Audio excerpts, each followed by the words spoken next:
राज India के अब तक 2 शोज आ चुके हैं and somehow they both remind me of Ismail Darbar सन, फैमिली मैन एंड फर्जी। दोनों ही शोज थे प्राइम वीडियो पर। अब उनका तीसरा शो गन्स एंड गुलाब लेकर वो पहुंच गए Netflix. Meanwhile prime video was like गद्दारी कर बे तोरी बहन के चुदो, गद्दारी कर बे। अगस्त के कंटेंट कैलेंडर में एक नया शो जुड़ गया है गन्स एंड गुलाब, जो कि नेटफ्लिक्स पर आया है और अगले 5 पॉइंट्स में मैं आप लोगों को बताऊंगा मुझे वो शो कैसा लगा और क्यों, because I am Jain and you are watching.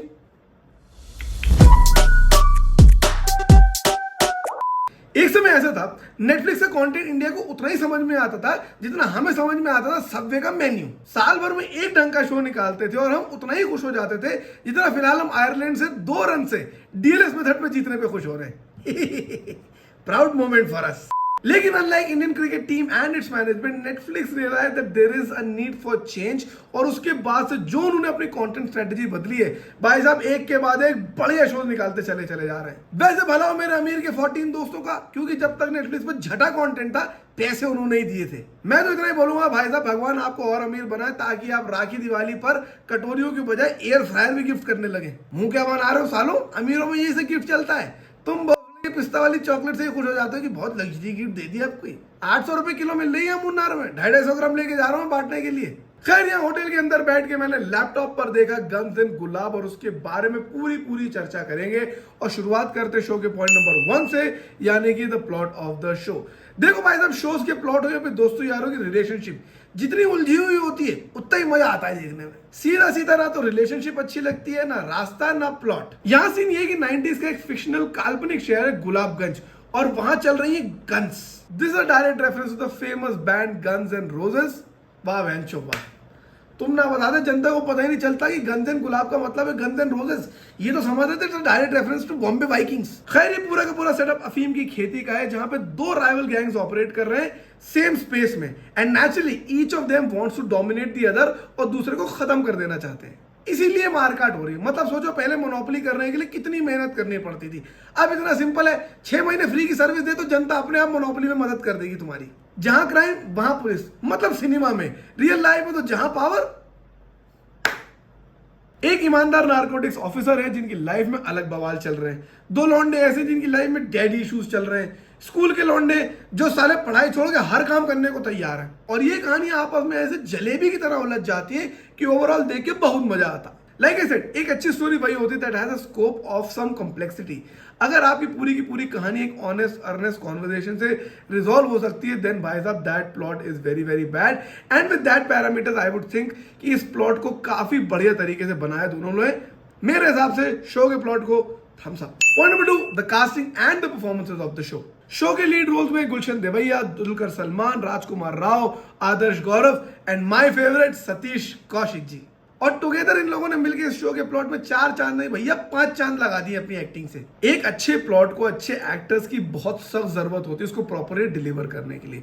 Because डर यही रहता है कि कॉम्प्लेक्स प्लॉट कभी कभी इतना कॉम्प्लेक्स हो जाता है कि आप शायद उससे डिसइंटरेस्टेड हो जाए। बट इस शो की परफॉर्मेंसेस टॉप नॉच है, trust me. Since I am in Kerala, Dulquer Salmaan तो शुरुआत कर लेते हैं पूरे शो की। भाई का ऑडियो डेब्यू था और भाई ने काफी बढ़िया काम करके दिखाया है। I am happy that he worked on his Hindi and काफी नेचुरल लग रही है उनकी हिंदी। ओटी डेब्यू से ये बात तो क्लियर हो जाती है, there is a lot of work coming Dulquer Salmaan way and we are not complaining. Adarsh Gourav का कैरेक्टर कहीं ना कहीं मुन्ना भैया की तरह था, बट थोड़ा सटल था। He has become one of the finest actors of his generation और उसका सबूत हमें पहले भी कई बार मिल चुका है। लेकिन वही कहते हैं ना, हाथ कंगन को आरसी किया। भाई ने बोला इतनी परफॉर्मेंस देख ली, लो एक और देखो बेहतरीन वाली गन्स एंड गुलाब में। बहुत ही ऑनेस्टली उन्होंने अपने कैरेक्टर को निभाया। कैरेक्टर की जो अंदर की गुस्सा है, जो उबाल है, वो साफ दिख रहा है और काफी ज्यादा मजा आता है उनको भी इस शो के अंदर देखने में। गुलशन देवैया का भाई साहब जो कैरेक्टर बना है वो ही बहुत अमेजिंग है अपने आप में। और अब मुझे लगता है भाई साहब कि गुलशन देवैया कुछ भी कर सकते हैं। इस साल की अब तक की बेस्ट शो मेरे हिसाब से दहाड़ था, जहां पर भी उन्होंने बहुत ज्यादा इंप्रेस करा। और अब जो इस साल का बेस्ट शो मेरे हिसाब से बन गया गन्स एंड गुलाब, वहां पर भी उन्होंने काफी ज्यादा इंप्रेस करा। इतनी अच्छी कंसिस्टेंट परफॉर्मेंस की आदत ना तो हमें सिनेमा से ना इंडियन क्रिकेट टीम से। गुलशन देवैया साहब आपसे रिक्वेस्ट करते हैं कि हमें इस चीज की आदत मत डालिए, क्योंकि अभी आप अच्छे रोल कर रहे हैं, इसके बाद आपको बड़ी बॉलीवुड बजट की पिक्चर मिल जाएगी और उसके बाद हम सब डिसअपॉइंट हो जाएंगे। Rajkummar Rao is at home playing the underdog. इतना बढ़िया अंडरडॉग तो भाई साहब राहुल गांधी नहीं प्ले करते जितना बढ़िया राजकुमार राव कर लेते हैं। His reluctant story is very very endearing और उन्होंने भी बहुत ही बढ़िया काम करा है। Rajkummar Rao is a great actor, ये कोई नई खबर नहीं है, ये बात तुम लोग को पहले से ही पता थी, तो इसके बारे में मैं ज्यादा इंफॉर्मेशन देके या ज्यादा बकबक करके बोर नहीं करूंगा। बहुत बढ़िया काम कर राजकुमार राव ने भी, लेकिन मेरे फेवरेट हैं सतीश कौशिक जी। बहुत इंटरेस्टिंग सा कैरेक्टर मिला है उनको इस शो के अंदर और जब जब भी वो स्क्रीन पर आते हैं एक स्माइल आपको देकर चले जाते हैं। क्या कैरेक्टर निभाया उन्होंने, and I am so so so sad that we won't be seeing more of Satish Kaushik ji, but ठीक है, देख के उनको मजा आ गया भाई साहब, तृप्ति हो गई अंदर से, मजा आ गया। बस आप आगे बढ़ते हैं। Point number 3, the nostalgia element. देखो भैया, मैं पहले ही बोल चुका हूँ, ये मिलेनियल ऐसी कौम है, इन्हें बात बात पे नॉस्टैल्जिया हो जाते हैं। चूसने वाली आइसक्रीम से नॉस्टैल्जिया हो रहा है, चिप्स देख के नॉस्टैल्जिया हो रहा है। 30-30 साल के लौंडे भाई साहब उंगलियों में क्रैक्स फंसा के खा रहे, कह रहे नॉस्टैल्जिया हो रहा है। पार्टियों में साले फाल्गुनी पाठक के गाने बजा देंगे, मैंने पायल है झनकाई, क्यों? नॉस्टैल्जिया हो रहा है। मेरा तो उल्टा ही है भाई साहब, मुझे तो विराट कोहली की सेंचुरी देख के नॉस्टैल्जिया हो रही है, इंडिया को छोटी मोटी टीमों से हारते हुए देख के नॉस्टैल्जिया हो रही है। अब इतना तो नेहा कक्कड़ को रोना नहीं आता जितना हमें नॉस्टैल्जिया आ जाता है, और वो नॉस्टैल्जिया भाई साहब भर भर के ठूस ठूस के शो के अंदर भरा हुआ है। Right from the music to the character development and also to the props. एक 90s का बहुत बढ़िया सेटअप यहाँ पर बनाया है जिसको देखकर दिल खुश हो जाएगा।